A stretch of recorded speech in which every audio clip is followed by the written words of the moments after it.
ایک نوجوان بڑے عرصے سے بے روزگار تھا، لیکن بالآخر ایک اچھے ادارے کی طرف سے اسے بلاوا آ ہی گیا۔ بڑی دوڑ دھوپ کے بعد وہ آفس پہنچ گیا۔ آج اس کا انٹرویو تھا۔ وہ گھر سے نکلتے ہوئے سوچ رہا تھا، اے کاش آج میں کامیاب ہو گیا تو فوراً اپنے آبائی مکان کو خیر باد کہہ دوں گا اور یہیں شہر میں قیام کروں گا۔ امی اور ابو کی روزانہ کی مغز ماری سے جان چھڑا لوں گا۔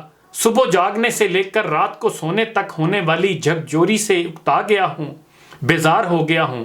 صبح غسل خانے کی تیاری کرو تو حکم ہوتا ہے پہلے بستر کی چادر درست کرو پھر غسل خانے جاؤ۔ غسل خانے سے نکلو تو پوچھا جاتا ہے نل کو ٹھیک طرح سے بند کر دیا، تولیہ صحیح جگہ پر رکھا ہے یا یوں ہی پھینک دیا۔ ناشتہ کر کے گھر سے نکلنے ہی والے ہوتے ہیں تو ڈانٹ پڑتی ہے، پنکھا بند کیا یا چل رہا ہے۔ کیا کیا سنیں یار، نوکری ملے تو گھر ہی چھوڑ دوں گا۔ آفس میں بہت سے امیدوار بیٹھے باس کا انتظار کر رہے تھے۔ 10 بج گئے تھے۔ اس نے دیکھا راہداری کی بتی ابھی تک جل رہی ہے۔ امی یاد آ گئی کہ فضول لائٹ کا جلنا فضول خرچی ہی نہیں بلکہ قومی وسائل کا ضیاع بھی ہے۔ یہ سوچ کر بتی بجھا دی۔ آفس کے دروازے پر کوئی نہیں تھا۔ سائٹ پر رکھے واٹر کولر سے پانی رس رہا تھا۔ ٹونٹی ٹھیک طرح سے بند نہیں تھی، اس کو بند کر دیا۔ اسی لمحے والد صاحب کی ڈانٹ بھی یاد آ گئی تھی۔ بورڈ لگا تھا انٹرویو دوسری منزل پر ہوگا۔ سیڑھی کی لائٹ بھی جل رہی تھی۔ اسے بند کر کے آگے بڑھا تو ایک کرسی سرے راہ دکھائی دی جو راستہ روک رہی تھی۔ اسے ہٹا کر ایک طرف کر دیا تاکہ کسی کو ٹھوکر نہ لگے۔ اوپر گیا تو دیکھا پہلے سے موجود امیدوار اندر جاتے اور فوراً واپس آ جاتے تھے۔ معلوم کرنے پر پتا چلا کہ وہ اپلیکیشن لے کر کچھ پوچھتے نہیں ہیں، بس فوراً واپس بھیج دیتے ہیں۔ اس نے اپنا نمبر آنے پر اپنی فائل مینیجر کے سامنے رکھ دی۔ تمام کاغذات دیکھ کر مینیجر نے پوچھا، کب سے جوائن کر رہے ہو؟ ان کے سوال پر اسے یوں لگا جیسے آج 1 اپریل ہو اور وہ اسے پھول بنا رہے ہوں۔ مینیجر نے محسوس کر لیا کہ بندہ حیران و پریشان سا ہو گیا ہے، تو اس نے کہا کہ جناب یہ اپریل پھول نہیں بلکہ حقیقت ہے۔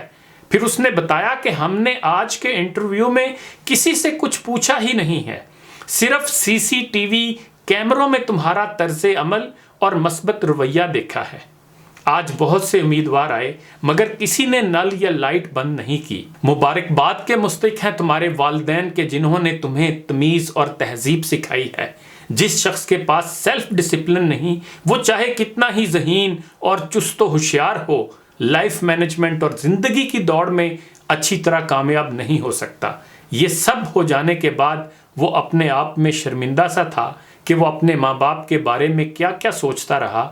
اس نے طے کر لیا کہ گھر پہنچتے ہی امی اور ابو سے معافی مانگ کر انہیں بتاؤں گا کہ آج اپنی زندگی کی پہلی آزمائش میں ان کی روک ٹوک ہی نے اسے جو سبق پڑھایا ہے، ان باتوں کے مقابل ڈگری کی بھی اتنی قیمت نہیں ہے۔ زندگی کے سفر میں تعلیم اہم تو ہے لیکن تربیت اور تہذیب کا اپنا ہی مقام ہے۔ منزل کی جستجو میں کیوں پھر رہا ہے راہی، اتنا عظیم ہو جا منزل تجھے پکارے، اپنے اندر جان پیدا کریں۔ انگریزی کا محاورہ ہے There is always room at the top، کہ اوپر کی جگہ ہمیشہ خالی ہوتی ہے۔ اپنے آپ کو ٹاپ کی جگہ کے لیے تیار کر لو، کامیابی آپ کے آگے ہاتھ جوڑے کھڑی ہوگی۔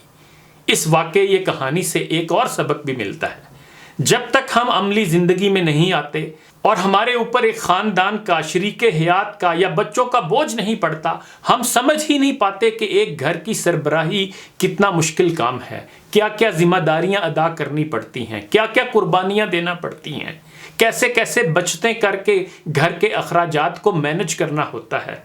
بچوں کی خوشی کے لیے والدین اپنی خواہشات کا گھلا گھونٹتے رہتے ہیں اور بچوں کو خبر بھی نہیں ہونے دیتے، لیکن یہی بچے والدین کی ذرا سی روک ٹوک، ذرا سی ڈانٹ ٹپٹ کو بھی صبر سے برداشت کرنے سے عاری ہوتے ہیں۔ ان بچوں کو بس یہی کہا جا سکتا ہے کہ بیٹا سر پر پڑے گی نا تو لگ پتا جائے گا۔ کسی نے خوب کہا تھا کہ والدین پر اتنا یقین رکھیں جتنا میڈیسن یعنی دواؤں پر رکھتے ہیں۔ یہ تھوڑی کڑوی ضرور ہوتی ہیں لیکن فائدے کے لیے ہوتی ہیں۔ انہی گزارشات کے ساتھ اجازت چاہوں گا۔ آخر پر ایک شعر سن لیں۔ گھر کی اس بار مکمل میں تلاشی لوں گا، غم چھپا کر میرے ماں باپ کہاں رکھتے تھے۔